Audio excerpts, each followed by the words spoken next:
Thank you all so much for coming. This is the fourth of 5 brown bag conversations on charter schools that we are having here at Hopkins. My name is Peter Groff. I'm a visiting fellow here at the School of Education, and there are a number of Hopkins staff who are in the room. And there's been a request that we quickly kind of go around and just have folks introduce themselves. Once we have done that, I'll introduce our speaker. We do have one more brown bag lunch planned, and that is for May 8th. We'll talk about the issue of human capital, and Jason Botel from KIPP Baltimore will be here to have that conversation with us. They're doing great work in terms of trying to get best talent there and then trying to hold on to that talent. But this is one of the issues that is facing the charter sector, and the question of trying to come up with between 80 to 100,000 new teachers and 5,000 new school leaders is something that's facing this sector, and it's something that I thought we should have a conversation about. So before I introduce Todd Ziebarth, why don't we quickly go around, just state your name and who you're representing today, and we'll start with you.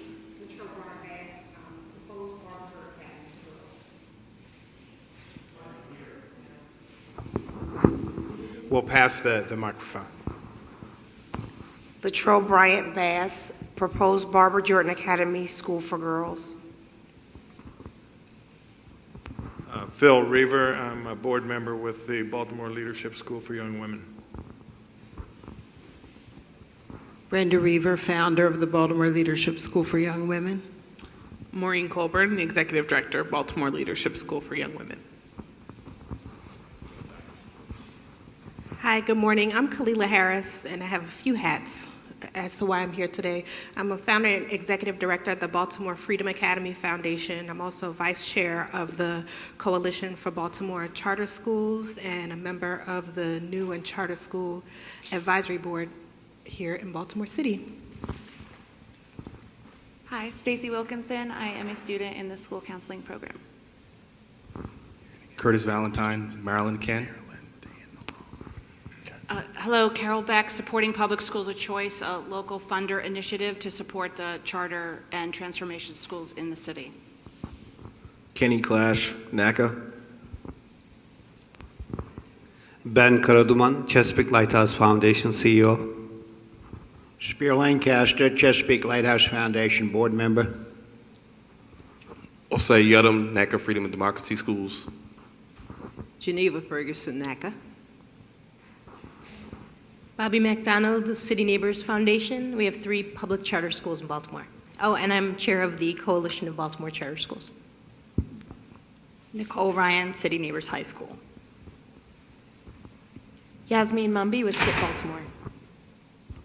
Ricardo Easton, president of the Board of Roots and Branches School. Mark Stein, I'm assistant professor here at School of Education. Eric Rice, assistant professor here and also a board member of Baltimore Teacher Network. We operate 2 public charter schools in Baltimore City. Karen Sandmel, assistant professor. My name is Amy Wilson. I'm an instructor in the Department of Teacher Preparation here at Hopkins. Ann Cash, assistant professor here.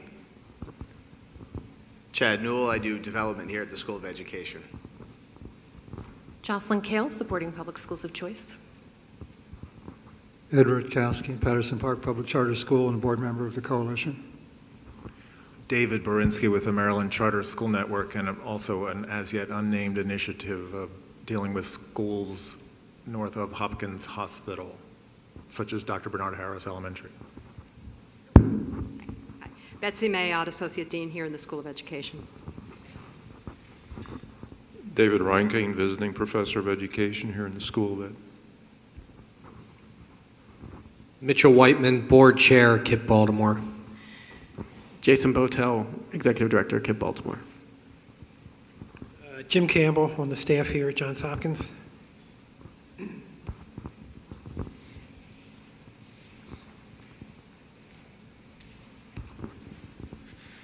Thank you all for coming again. It really is a pleasure for me to introduce a good friend of mine and former colleague. For those of you who have been to the Brown Bags before, it's going to seem like all I'm doing is pulling from the National Alliance for Public Charter Schools staff. with the exception of Jason, who I did not see, next month. But what we had there was really a really unique set of individuals and very talented and committed folks. And no more so than the guy I'm going to introduce here today. Todd Ziebarth is the Vice President of State Advocacy and Support for the Alliance, policy analyst before his work with the Alliance at the Education Commission of the States, and then a private policy firm. He has a BA from Western Michigan University, 2 master's degrees from the University of Colorado at Denver. When we talk about charter schools in this country, there is no one more responsible for the growth in the past several years than Todd Ziebarth. He created the model law that many states are using, that I think Maryland also has looked at in terms of trying to strengthen its law. He was the heart and soul of the Alliance, was there from the very beginning. When folks kind of think about nationally who we need to talk to figure out where our law is, how it stacks up against other laws, they call Todd to do that. I've had the opportunity to work with a lot of different people throughout my career, some of whom were good guys but not great leaders, some of whom were great leaders but not good guys. In this unique situation, Todd is both a great guy and a great leader, and it's an honor to bring him here today to talk about the policy questions around charter schools. So let me bring on Todd Ziebarth. Thank you, sir. Good afternoon, everybody. As Peter said, I'm with the National Alliance for Public Charter Schools. For those of you who aren't familiar with us, we are an advocacy group for public charters based in D.C., and we do a couple of different things. We advocate for charters on the Hill in D.C., with the administration in D.C., and then a lot of the work that I lead is actually in state capitals across the country, working to, in the 9 states that don't have charter laws, put charter laws on the books in such places as Alabama and Kentucky. And then in the other states that have charter laws, there are a number of those states that have relatively weak laws, and so we work a lot in partnership with people in those states to strengthen existing laws to better support both growth but also quality within the movement. And so Peter asked me to come, based upon the work that we've been doing at the Alliance over the last several years, to talk about some of the key policy questions facing public charter schools across the country. And so before I dive into that, I want to talk a little bit about the state of the movement nationally, just to give some context to what's happening across the country with public charter schools. And so I think that will help inform sort of where we're at with some of these key policy questions. I always like to start out these presentations, even though it seemed like just about everybody in the room was associated with a charter school. What we found in our survey work is that most people still don't know what the heck a charter school is. So just we like to beat it into people's heads that charter schools are public schools. And the difference between a charter and a traditional public school is that we have the freedom to be more innovative, but in exchange for that freedom to innovate, we're held to a higher level of accountability for student achievement. We can't charge tuition, we can't teach religion, and we can't have admission requirements. So we often also say we're more public than magnet schools, which usually test kids in order to get in. Charters have to accept all kids if they sign up. So just a brief history. Minnesota passed the first charter law in 1991. The first charter school opened 20 years ago in St. Paul, Minnesota City Academy, still open today and doing well. Since that time, we now have 41 states in D.C. that have enacted charter laws. The most recent one was Maine in 2011 that finally passed a charter law. There are more than 5,600 charters open up across the country, serving now about 2 million kids. What we're seeing in terms of growth each year is about 400 to 500 new charters open up across the country, about 150,000 to 200,000 new kids enroll in charter schools each year. And so there's sort of this slow and steady growth in the sector, and at the same time that's happening, there's this pent-up demand from parents. The rough estimate we have is 400,000. I don't know how scientifically accurate that number is, but I think it gives you the general sense that a lot of parents want more free, good public school options for their kids, and they're waiting in line to get them. So that number 2 million may sometimes sounds like a lot to people, but when you put it in the context of how many kids are in public education across the country, it comes to only 4%. So nationally, charters are still a pretty small blip on the radar in public education, but once you start drilling down by state. You see that in Arizona, 12% of the kids in the public school system are in charters. Then once you drill down to the city level, you see the tremendous impact that charters are having, particularly in urban districts across the country. New Orleans, because of the hurricanes and the floods, have rebuilt their system around charters. Now there's 70%. Actually, I think it's probably closer to 80% of the kids now in that city are in charter schools. But we're also seeing it's not just the New Orleans example. There's 6 cities now where 30% or more of the kids in the public school system are enrolled in public charter schools. In 18 cities, it's 20% or more. And those numbers just keep climbing from year to year. So I think, again, nationally in the aggregate, it's only 4%, it's a blip. But in a growing number of cities across the country, charters are fundamentally reshaping what public education looks like. I want to also briefly touch on who we're serving primarily. Charters serve a significantly higher percentage of students of color, a significantly higher percentage of students on the free and reduced price lunch program. We also serve about the same percentage in the aggregate of kids who have an IEP, and we serve a higher percentage of students who are limited English proficient. I think a lot of the myths you hear around charters are the exact opposite, that we don't serve these percentages. I think the ones where we've had the most challenge, has been around special education. I think over time, charters have, as they've grown bigger, have learned how to navigate what's an incredibly complex regulatory system around IDEA, the Individuals with Disabilities in Education Act. And so you see, again, in the aggregate, charters are serving about the same percentage of children with an IEP than traditional public schools. But that percentage varies wildly from city to city, from school to school. There's some schools that are explicitly designed to serve kids with autism or kids with other kinds of special needs. And unfortunately, some charters are still struggling and have pretty low percentages here. So I think this is one of the challenges within the movement still, is how to better serve students with special needs. Research also shows that charters typically serve kids who are either academically behind their peers or performing at about the same level. And I think from a common sense perspective, this resonates with me. If you're a parent and you're happy with your child's education, you have no incentive to move him or her. But if you're unhappy with your child's education for whatever reason, academically, socially, emotionally, you're looking for options. So it's no surprise that the kids who leave charters are usually about the same or academically behind their peers. The other thing to mention here is that people often associate charters with big cities, sometimes because of the data I showed earlier about where we're having the greatest impact. But if you look at this, 55% of charters are in cities, but 21% are in suburbs, 8% are in small towns, and 16% are in rural areas, which I think just goes to show, again, all parents, no matter where they live, want more good public school options for their kids. So the last thing I want to talk about before jumping into the policy questions is probably the most important question here, which is how are charters doing? And I think this slide captures the range within the charter movement. On the one hand, our highest charters, if you go from district to district and look at the top tier of schools, usually charters are overrepresented in that band. They're really serving as proof points that all kids can succeed in public education. On the flip side, if you look at the bottom of the performance list, charters are also too often typically overrepresented in that list. And so we have a disproportionate number of the high performers and a disproportionate number of the low performers. Not in every city, but in a number of different cities we see this trend.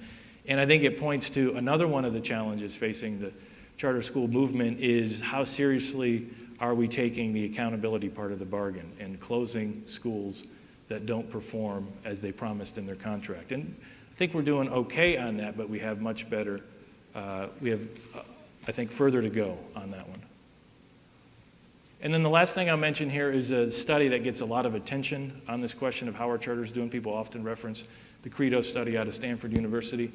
And for us, it actually just reaffirmed a lot of what we've seen across the country over the years, in that, it had mixed findings for charters, but that charter performance varies by state.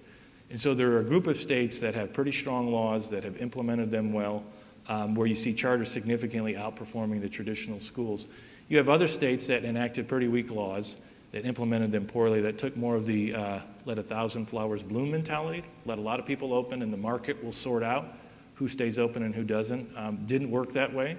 And in those states, we often see charters underperforming the traditional schools. Now, to those states' credit, they're not still relying on that philosophy, and they're doing a lot of things to catch up and to take performance and quality more seriously, but we're still living with the decisions in some states made in the mid to late 90s, frankly.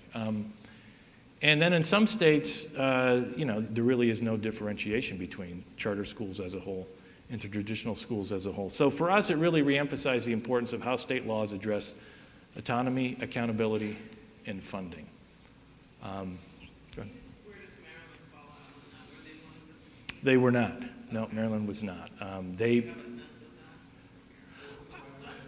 Where does Maryland kind of fall out in the performance of charter sectors in states? I don't know. The only thing that jumps to mind is I think somebody did something for the Maryland Department of Education within the last few years that might have addressed this question of achievement in charter schools. Do you know? I do know.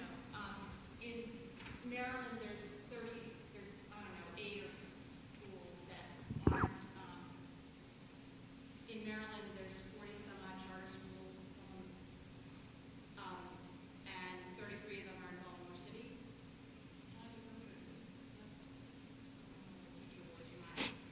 And in Baltimore City, if you look at charter school students, aggregate, like not overrepresented, like don't do the percentages but go to the wrong numbers, charter school students as a group outperform the district average in every grade and every subject, tested subject. Now this is only the MSA, but that's the measure that we have. They serve free and reduced lunch students and special education students at comparable rates.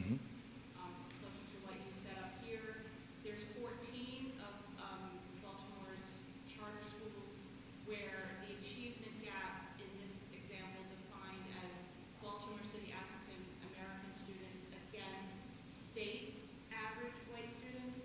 There's 14 schools in Baltimore City whose city students are outperforming the state white average. So they're doing actually quite well despite the regulatory Right. Great.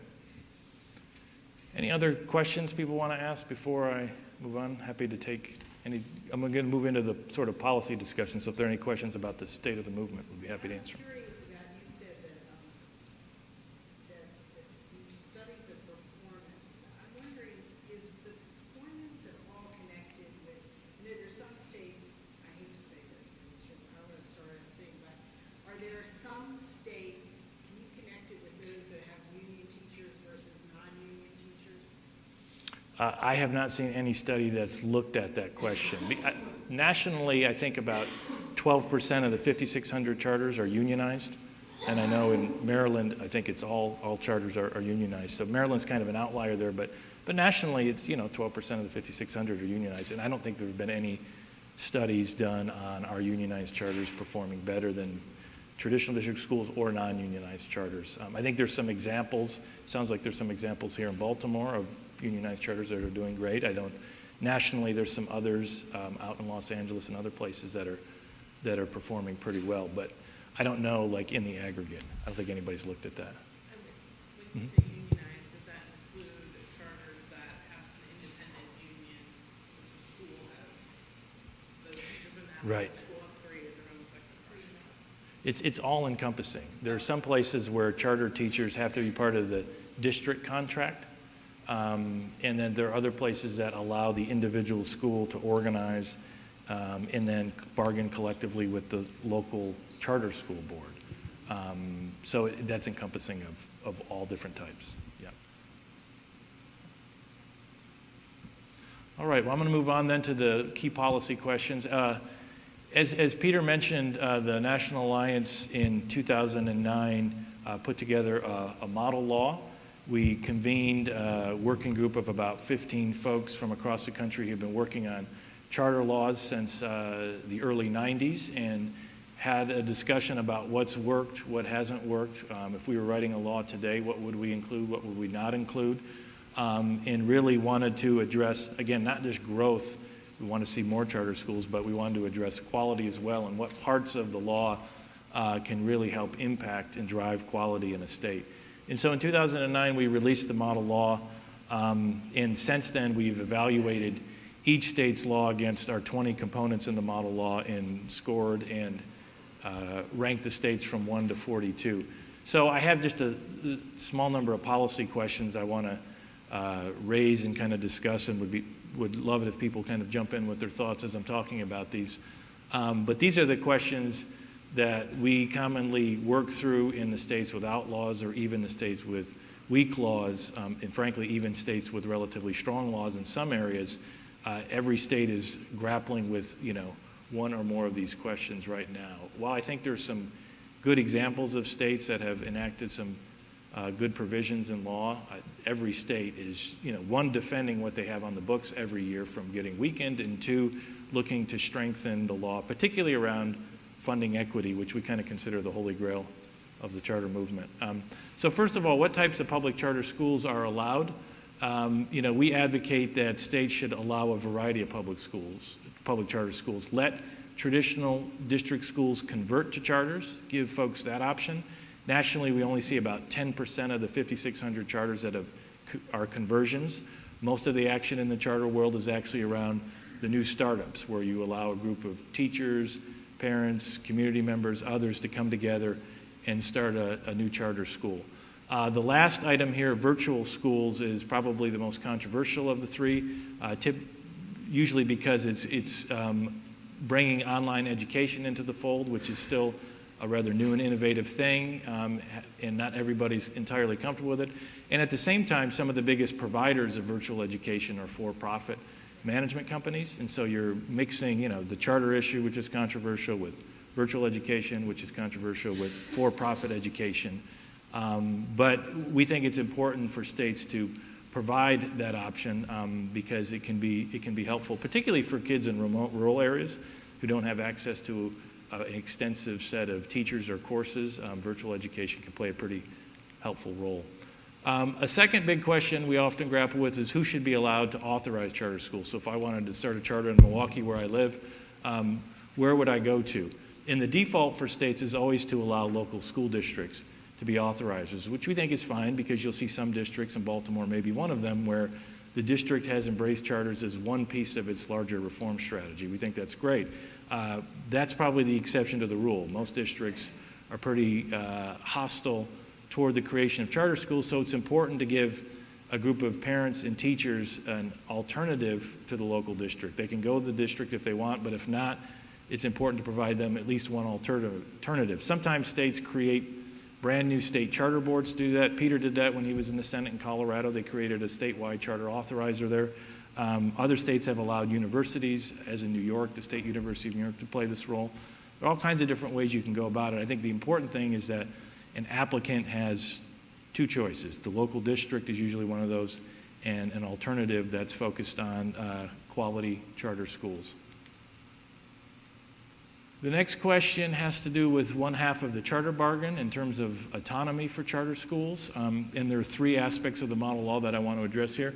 One is just it's important for the law to make clear that charters are fiscally and legally autonomous entities that have their own independent governing board that enters into a contract with the authorizer. So a lot of states actually require charters to be their own independent 501c3s.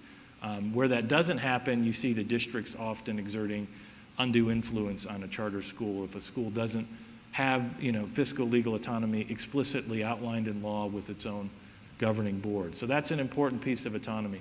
A second is that a lot of states, in our preferred approach, is for states to just provide a blanket waiver to charter schools, except for some very important exceptions here: health, safety, civil rights, student accountability, employee criminal history checks, open meetings, and some other things. And so it's really giving charters freedom over a lot of the teacher rules and regulations at the state level that dictate everything from how you pay teachers to how you evaluate them, to giving charters flexibility over budgeting, scheduling, having longer school days, weeks, and years, those kinds of things.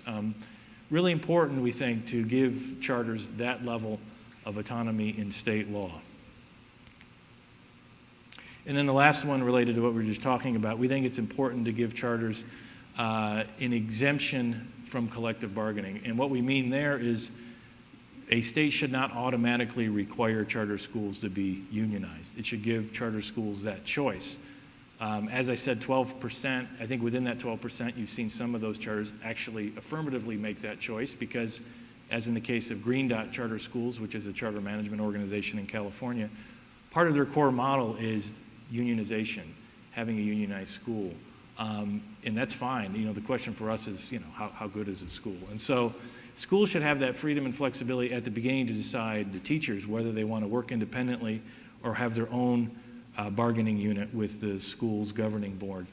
At the same time, state law needs to make clear that charter teachers, even if they start out independently, can organize at any time and unionize in conjunction with the state laws there. So we think those three pieces for state laws to ensure that schools are fiscally and legally autonomous, that they have an automatic exemption from a lot of state laws and district regulations, as well as they have the freedom to decide at the outset whether to be unionized or not, is critical. The next thing has to do with funding. David?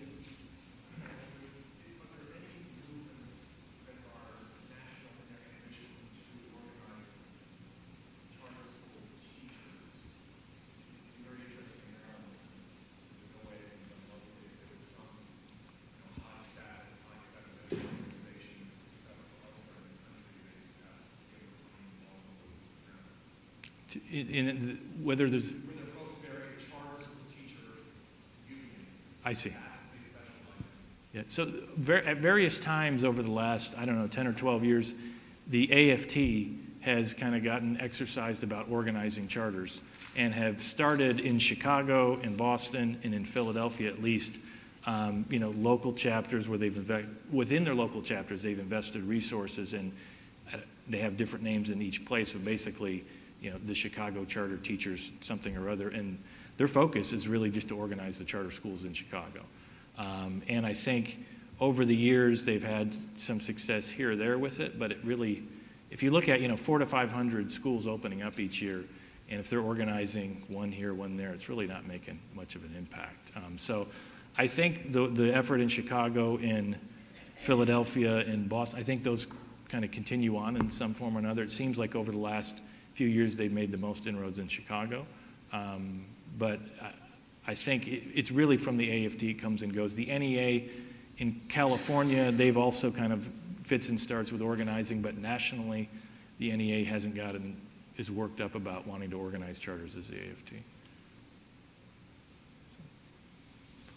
On the funding question, if you look at the data nationally, charters receive about 78 cents on the dollar to traditional public schools, and you know, we approach this from an equity for kids' sake, and so if I move one of my children from the traditional public school in our city to a public charter school, you know, I would expect that all the resources would follow him or her, just as if I were to transfer one of them to from one traditional middle school to another. Unfortunately, it doesn't work that way in practice for all sorts of different reasons. But in terms of what we advocate for, we want to see equal operational funding follow kids. We want to see equal categorical funding following kids, and want to see charters eligible for those categorical grants at the same level as school districts.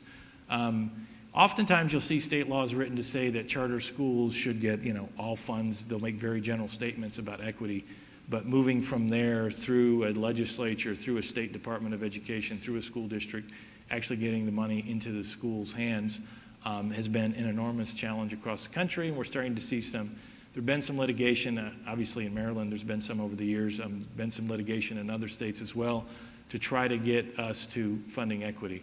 I know there's a lot of words here, but this has to do with facilities. And the reason why I want to put a lot of words up there is to show that if states are really going to solve the facilities challenges facing charter schools, it's really going to take a pretty extensive menu of options. The states that have made the most progress on this, like Colorado or California, to some degree, they're trying a lot of different things, everything from a per pupil facilities funding allotment for charters to allowing charters to go to a bonding authority, the state providing the moral obligation, which helps to lower the borrowing costs for the charters as they get bonds. Also ensuring that charters have the right of first refusal to access empty district buildings. We worked last year on a law in Indiana that requires the districts to hand over empty buildings for charters for $1 to either sell or lease. And so I think it's going to take that kind of aggressive action to pry these buildings from districts. Milwaukee, that I mentioned, the city where I live, we also worked on a bill in Wisconsin. There were 30 empty buildings, about half of them unusable, but about half of them still actually usable, and the district was just sitting on them. At the same time, we have growth in the sector in the city, and so we work to transfer the ownership and decision-making of those buildings from the district to the city as a way to facilitate more charter schools getting access to those buildings.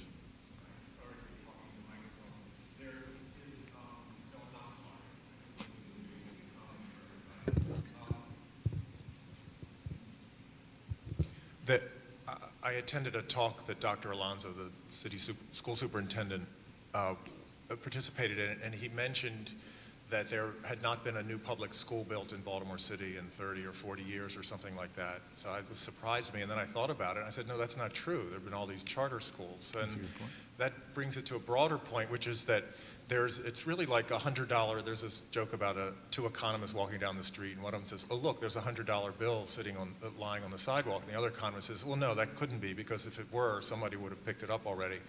And this whole issue of facilities is a kind of $100 bill issue in exactly that sense.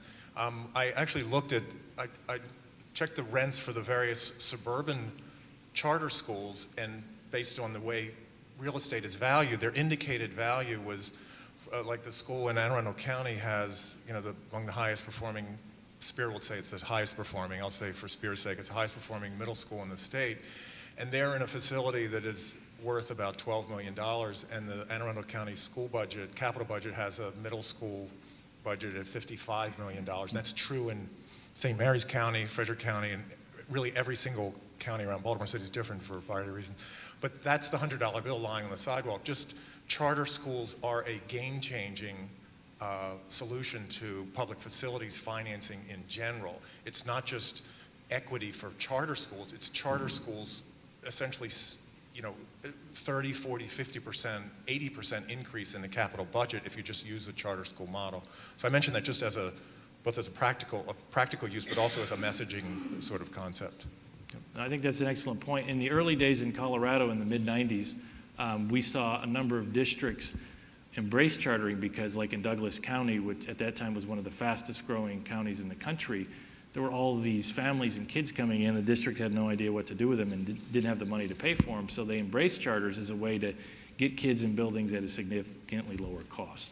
In a lot of those cases, I don't think they were actually building buildings. I think they were just leasing them. But it provided a pretty big cost savings to the district. And so, and I think your example shows that different, as all of the schools represented in the room know, I mean, different schools have different facilities needs. And not every school is going to want to build a new facility. Not every school is going to want to get out financing to help with its facility. And so it's really important to have a lot of different options to help schools that have a lot of different needs, particularly as they are at different stages of development. And then the second to last question I want to talk about is the accountability question. And in the model law, we decided to attack accountability through what we call authorizing quality control mechanisms. And the notion of quality control gives some of our free market friends in the charter movement some heartburn, but from our perspective, accountability for charters actually starts at the beginning in the application process, and authorizers having a pretty rigorous standard of review, and it's important that state laws really address what the application and the process should look like and hold all authorizers to those standards. The best way, we argue to prevent, to avoid having to close a low-performing charter school is never to approve it to open to begin with. And so that's an important piece of the quality control applications. The second important piece is performance-based contracts. One of the things that shocked me quite a bit over the years, going into states, looking at their laws, or looking at finding out how many states really don't have strong contracts between schools and authorizers has been a surprise. And then in some states, in fact, there are no contracting requirements at all for schools. And so they just use the application, and the goals are around, improved student learning. And I don't know how you hold somebody accountable after 5 years for, those kinds of lofty statements. And so we've seen a number of states actually really refine their laws to make clear what performance-based contracts mean in terms of having performance frameworks in the statutes. And these are usually just broad indicators around academic achievement, graduation rates, attendance rates, and then within the contract, the authorizer and charter agree on what kinds of metrics will be used to hold the schools accountable. And from our perspective, that actually protects the schools more than anything else, so they know what they're going to be accountable for 5 years from now. It's not just like there's a new school board in town and they don't like charters anymore, so they're going to close you down. The contract gives you a legal document by which you can fight back on those things. The third thing around quality control, in addition to applications and contracts, is oversight and monitoring. A lot of times, authorizers either don't oversee charters at all. It's basically like, here's your charter, we'll see you in 5 years. Or on the opposite end, they micromanage charters. They don't respect autonomy. And they try to actually run the school as they would a district school. So we think it's important that state laws define what oversight and monitoring looks like, so authorizers pay attention, and that at the same time, while they're paying attention, they're not overstepping their bounds and constraining charter flexibility. And then the last thing here is the all-important, renewal process. Charters in most states get a contract for 5 years, and then they have to come up for renewal after that. A lot of state laws are pretty silent on what this renewal process looks like, which hamstrings, I think, both authorizers that want to close chronically low-performing schools, and it also hamstrings charters that are faced with a hostile authorizer. So again, at this point, 20 years into the charter movement, we know what this stuff should look like. It's important for states to have these policies in place and hold authorizers accountable, which is related to school accountability, but we've seen an increasing number of states enhance accountability for authorizers in their work to make sure that their portfolio of schools is performing well, to make sure that any public money that they might be getting for oversight, they're spending wisely. And so a number of different states have strengthened authorizer accountability over the last several years as well. And then the last question has to do with caps. From our perspective, states don't need, if they have all these other things in place, states really don't need a numeric cap on the number of charter schools. If they're providing, clear guidelines on autonomy, especially clear guidelines on accountability and funding, then this notion of only allowing, 10 charter schools or 30 charter schools doesn't make a whole lot of sense. And so, from our perspective, states should actually allow an unlimited number of charters all across the state. They shouldn't confine it just to a particular part of the state. And if folks want charters and there's a demand for them, and they are able to navigate, the application approval process, then they should be able to open. I think right now of the 41 states in D.C., maybe 22, 23, it's in that mid or low to mid 20s range. But that number is a little bit deceptive in that there are some states, I would say of that, for a long time there were states that had pretty hard caps. So North Carolina only allowed 100 charters. They hit that in 2000. So for about 12 years they've been at this. We were able to work last year to finally lift that. But there are other states that, like California, that allows 100 new charters a year. So yes, they have a cap, but 100 new charters a year, and actually they do. That's about how many they open each year in California. But that's not a cap that constrains growth. There are other states that allow, a certain number per year as well, and that we haven't found that to be particularly problematic. There are other kinds of caps, though, like in Missouri, they only allow charters in Kansas City and St. Louis, as if all the low-performing kids are only in those two districts, or all the kids who need options are in those two districts. And so we're actually working there this year to expand chartering statewide, and I think we'll probably be able to do it. But states have been very creative over the years in the kinds of caps they have put in place to constrain charter growth. Mm-hmm. When you've worked with states to go in, how do you do it? How do you do your state advocacy on the local level? And how do you get all the charters and organizations to work together? We usually go into states where there's a political opportunity. There's a new governor, new legislative makeup, new leadership, something or other. But there's some signal that now is a really good time to start pushing for a new charter law or to strengthen the existing one. So that's one thing. We also look at our partners. Who are our partners being the state? Because, we support people on the ground. We're not doing the day-to-day work. There's a guy, I don't know how many of you are familiar with a guy named Ted Coldery, who we consider him one of the founding fathers of the charter movement in Minnesota, and he tells this great story about the day they passed the first charter law in Minnesota in 1991. He's walking through the Capitol, and one of the union lobbyists comes up to him and says, "We'll take care of that later this year."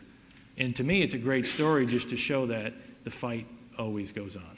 And so we can't, as a national organization, be in Annapolis day after day after day fighting the fight. There needs to be local partners on the ground who are there fighting the fight. So it's a combination of a political opportunity to actually, do something meaningful, as well as strong partners on the ground that we can help push things along with.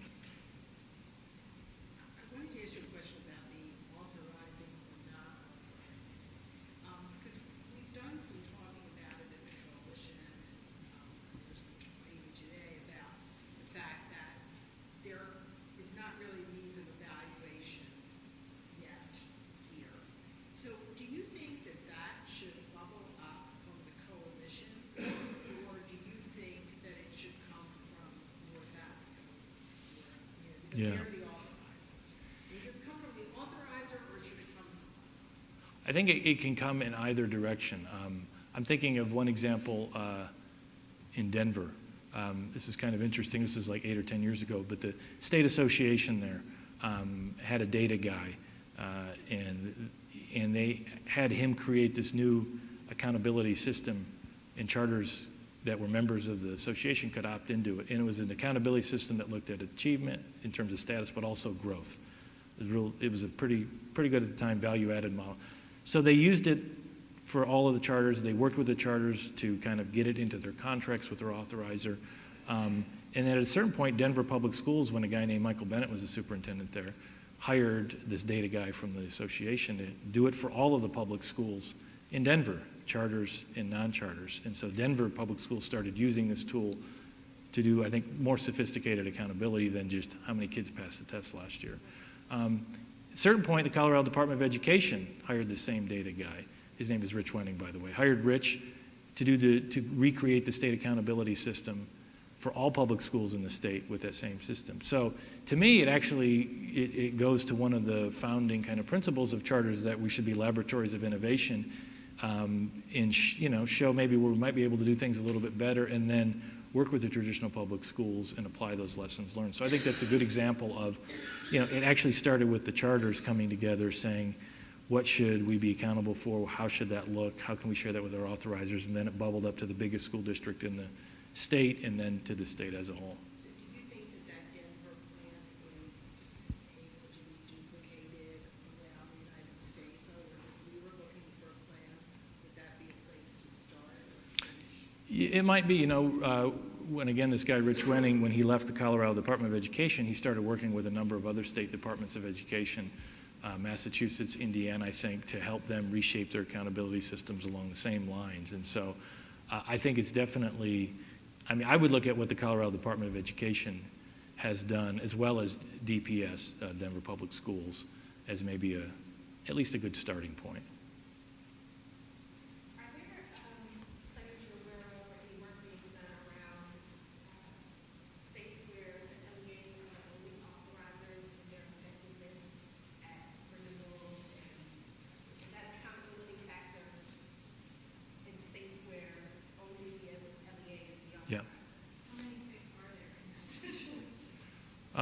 That is a good question. I think most states, there's some kind of non-LEA option.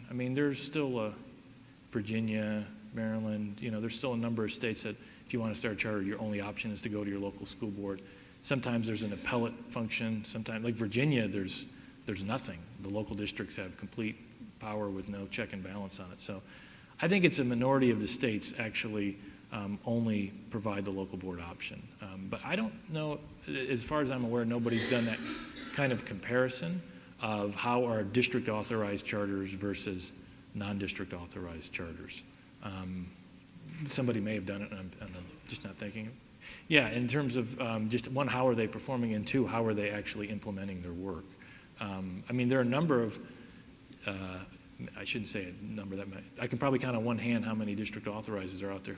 Denver's an example of one that are doing a pretty good job trying to take their work, I think, pretty seriously. And there are a growing number.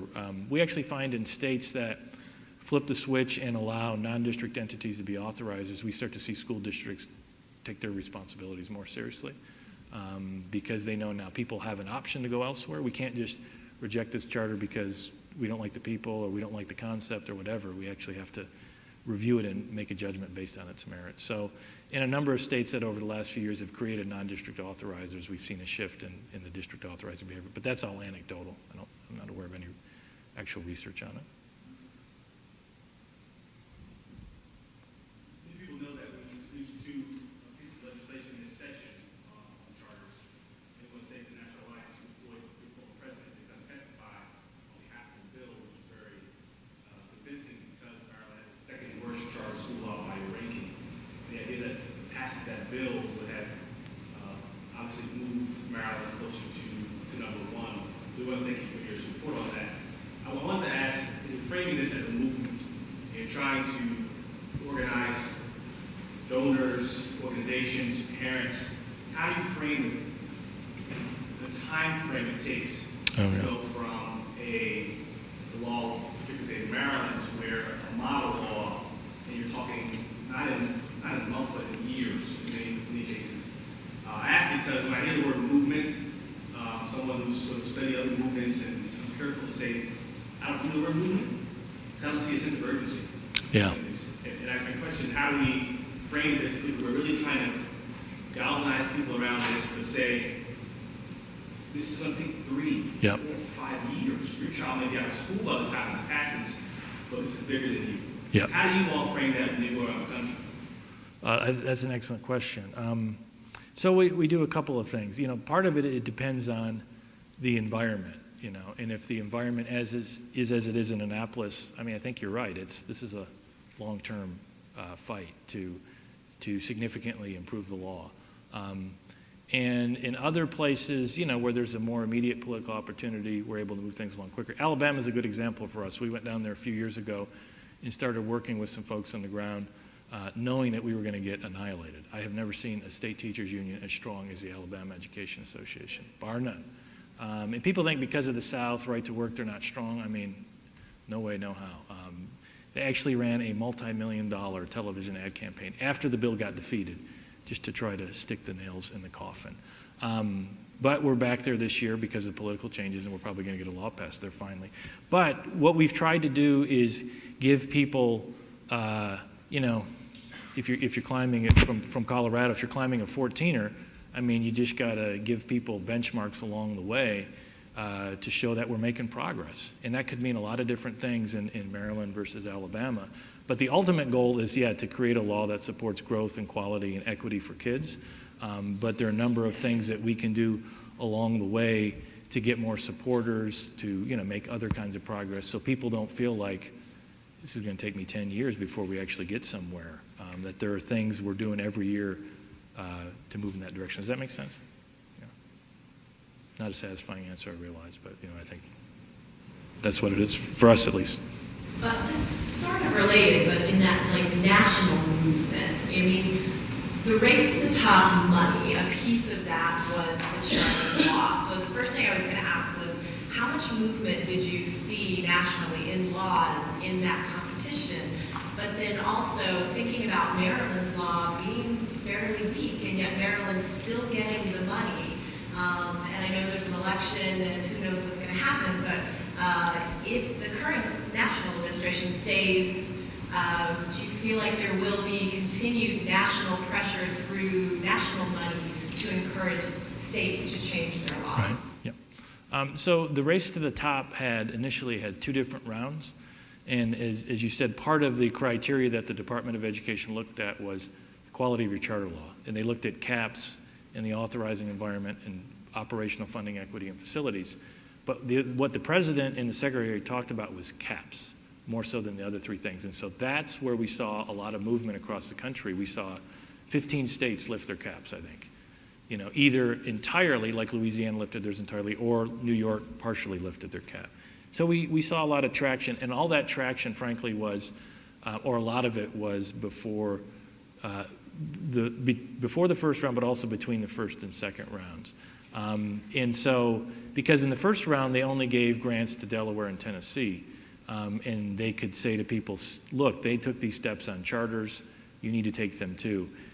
When they got to the second round, and Maryland was part of the grantees, we basically said whatever political capital we had in that is now gone for the charter aspect, because they've given grants to states that have really lousy charter environments. So we can no longer say, you're not going to get the money unless you do X, Y, or Z, because people say, well, just look at Maryland, you know? And it wasn't just Maryland, it was Ohio, there was some other states that got money in that second round that on the charter environment weren't particularly friendly. So from our perspective, you know, from the charter perspective, the race to the top was really helpful for several months there.